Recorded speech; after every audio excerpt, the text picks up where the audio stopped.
Hello and welcome to this brief overview of updates made to the roadside safety requirements included in the 2021 FDM Chapter 215. My name's Durwood Shepard, and I'm going to walk you through these changes this year. The first update occurs in Section 215.2.2, covering roadside slope classifications. These slope classifications are used to help define the clear zone concept. However, in the previous language, a slope of 1 to 3 was not specifically captured. As such, the definition of non-recoverable traversable slopes updated to include 1 to 3 or flatter instead of just referencing flatter than 1 to 3. Also relative to roadside slope criteria, Section 215.2.6 was updated.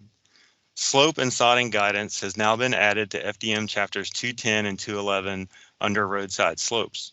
Therefore, these non-safety related design considerations were removed from Chapter 215. Finally, relative to roadside slope criteria, Table 215.2.3 was updated to better align with the drop-off hazard definition included in Section 215.3.3, which defines slopes steeper than 1 to 3 and 6 feet or more in height to be a hazard. As you can see, the table now separates slopes of 6 feet or more and 0 to 6 feet for curved roadways so that the criteria does not violate the drop-off hazard definitions. The next update concerns Section 215.2.7.2, curbs, medians, and islands. Previously, this section covered just curbs and traffic separators. However, with a considerable amount of guidance now added to Chapter 210 regarding medians and islands, the deleted information shown here was relocated with the new guidance. Also included in this section is a new prohibitive statement that the addition of curb for the sole purpose of achieving lateral offset criteria is prohibited. We also updated the reference to shoulder gutter requirements from the drainage manual to FDM 210 and 211 because these shoulder gutter requirements have been relocated. Now I'd like to cover some additions to the minimum lateral offset criteria in Table 215.2.2. The first is relative to signal, poles, and controller cabinets. More specifically, an allowance for pedestrian high-mid beacons, or PHBs, to be placed within medians in accordance with Section 215.2.9. I'll cover a little more in the next slide.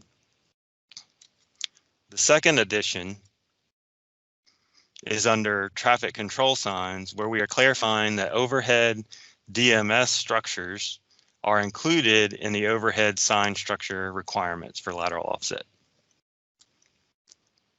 As mentioned in the previous slide, Section 215.2.9 has been updated to clarify placement requirements for traffic signals, as well as added an allowance for locating PHBs within the median at mid-block crossings.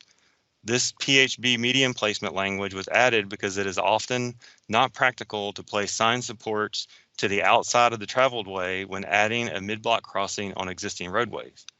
The language now states overhead structural support for pedestrian high-beam beacons may be placed in the median at mid-block crossings if it is not possible to place them elsewhere. Additionally, it goes on to say, place the supports near the center of the median to the greatest extent possible while meeting the minimum lateral offsets in Table 215.2.2. Now, the next update includes an addition to Section 215.4.6.1 covering barrier offset. And deals with roadways with 12-foot paved shoulders in combination with shoulder gutter. For example, managed lanes or limited access facilities with high AADT or greater than 10% truck traffic. When shoulder gutter is used, the usable shoulder width should never be less than the equivalent paved shoulder width for roadway segments without shoulder gutter, as required in the minimum shoulder widths included in Table 211.4.1 and defined in Figures 211.4.5. For reference, here's Table 211.4.1. As can be seen, for managed lanes, a full 12-foot paved shoulder is required, which would in turn require 10 feet of shoulder pavement if used in combination with shoulder gutter, as can be seen here.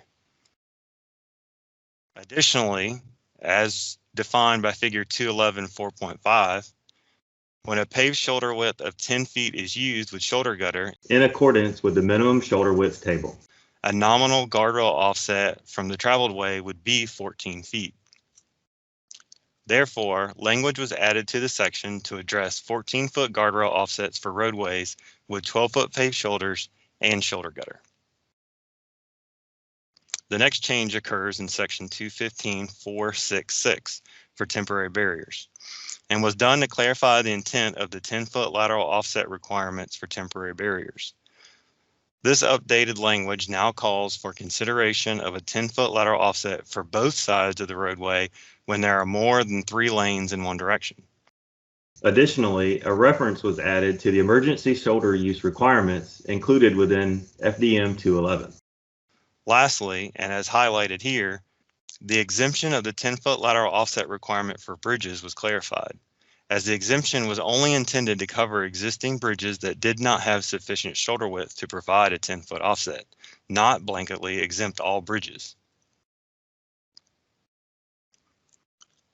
The following update includes an addition to the temporary attachments to barriers guidance included in section 215.5.3.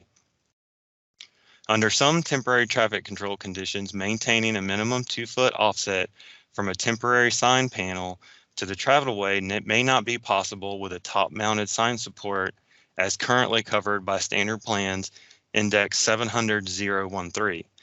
Therefore, the option to use index 700.012, which uses a sign support mounted to the outside of the traffic railing, would be needed. Please note that a pay item change also occurred for these items to reflect the 2 different options now available in this section.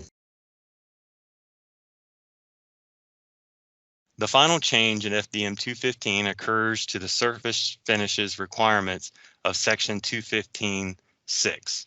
This change, which was covered by Joint Structures and Roadway Design Bulletin RDB 2007, now gives full approval authority for Class 5 coatings to the district design engineer. Please see Roadway Design Bulletin 20-07 for additional information. This concludes the updates for the 2021 FDM Chapter 215.